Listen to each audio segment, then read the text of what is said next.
கொசு, டெங்கு காய்ச்சல், malaria, corona இதையெல்லாம் நம்ம எதிர்க்க கூடாது, ஒழித்து கட்ட வேண்டும்.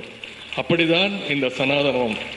मुख्यमंत्री का बेटा वो कह रहे हैं सनातन धर्म को समाप्त कर देना चाहिए.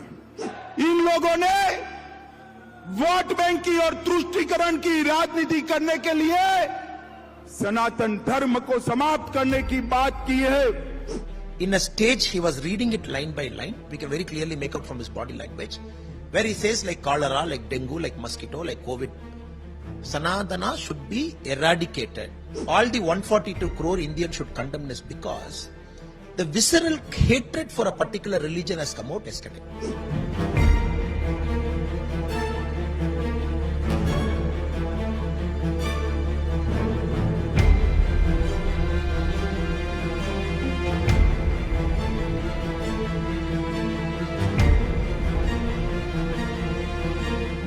இந்த மாநாட்டுடைய தலைப்பே மிகவும் சிறப்பாக அமைந்திருக்கின்றது.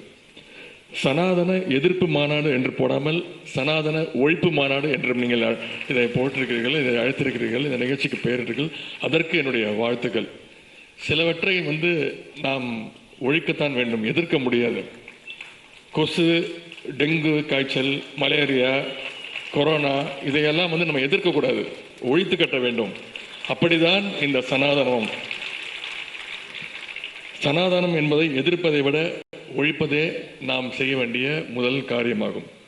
எனவே இந்த மாநாட்டிற்கு மிக பொருத்தமான தலைப்பு வைத்திருக்கிறீர்கள், அதற்கு என்னுடைய பாராட்டுகள்.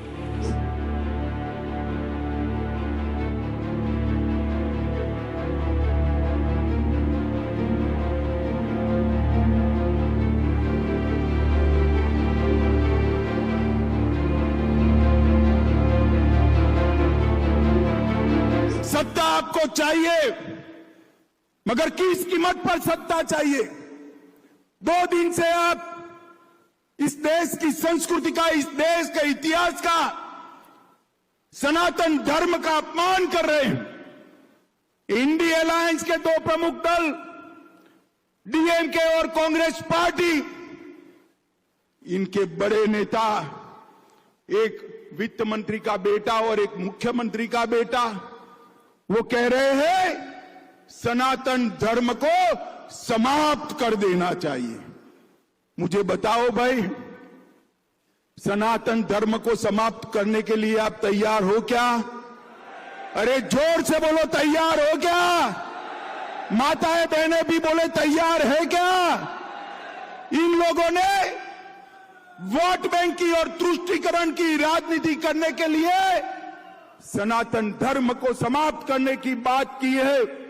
हमारी संस्कृति, हमारे इतिहास और सनातन धर्म का अपमान किया है, और ये कोई पहली बार नहीं किया है. ये मनमोहन सिंह जी ने कहा था. मनमोहन सिंह जी ने कहा था बजट पर पहला अधिकार, बजट पर पहला अधिकार अल्पसंख्यकों का है. हम कहते हैं बजट पर पहला अधिकार गरीबों का, आदिवासियों का, दलितों का और पिछड़ों का. इन्होंने वोट बैंक की लालच में अल्पसंख्यकों का पहला अधिकार सिद्ध कर दिया था. आज ये यूपीए कहती है, कांग्रेस पार्टी के अध्यक्ष कहते हैं मोदी जी जीतेंगे तो सनातन का राज आएगा. अरे सनातन का राज लोगों के दिल में है, उसको कोई हटा नहीं सकता. और मोदी जी ने कहा है यह देश भारत के संविधान के आधार पर चलेगा, भारत के संविधान के आधार पर चलेगा. The word Sanatana Dharma, it is there even before Christian religion came or an Islamic religion came, or for that matter any other religion came. Sanatana Dharma means eternal Dharma, timeless Dharma, a Dharma that will stand the test of time. That is the meaning of Sanatana Dharma. It is there for a long, long, long time. Even before what Udayanidhi in December 2022, he calls himself as a Christian. Even before that it came. Now, why what Udayanidhi spoke yesterday, every Indian, all the 142 crore Indians should condemn this because the visceral hatred for a particular religion has come out yesterday. Last year, every year the Dravida Kalagam and their like-minded people, they keep organizing some or the other conference. Last year it was Sanadana Opposing Conference. This year it is Sanadana Eradication Conference. They have gone one level up to say eradication. And the speech that he gave, I saw his speech also. I don't think he was speaking verbatim. If somebody is speaking verbatim, looking at people, then we can say probably the words got slipped out. He was reading from a prepared text, which means consciously the text was prepared. In a stage, he was reading it line by line. We can very clearly make out from his body language, where he says like cholera, like dengue, like mosquito, like COVID. Sanadana should be eradicated. Eradication of a particular culture. If I can equate some other word to it, it's called genocide. That is what Hitler did for Jews. And that is the level to which a sitting minister of Tamil Nadu government speaks it. So not only Hindu religion who are practicing, every person in India, all the 142 crore people of India should condemn it. Bharat जो है वो विविधताओं में एकता वाला देश है. यहाँ अलग अलग धर्म हैं, अलग अलग जातियाँ हैं, अलग अलग भाषाएं हैं, और हमारी खूबसूरती ये है कि इसके बावजूद हम सब लोग मिलकर एक साथ रहते हैं. हमको सभी धर्म का सम्मान करना चाहिए और किसी के धर्म के बारे में किसी को टिप्पणी करने की आवश्यकता नहीं है, बिल्कुल नहीं करना चाहिए, इस बात से बचना चाहिए. जहाँ तक सनातन धर्म का प्रश्न है, सनातन धर्म को बदनाम करने का, सनातन धर्म को पूरी दुनिया में उसके बारे में गलत संदेश देने का काम अगर कोई पार्टी कर रही है तो उसका नाम है भारतीय जनता पार्टी. देखिए, हिंदुओं को गाली देने की एक होड़ सी मची हुई है नेताओं में.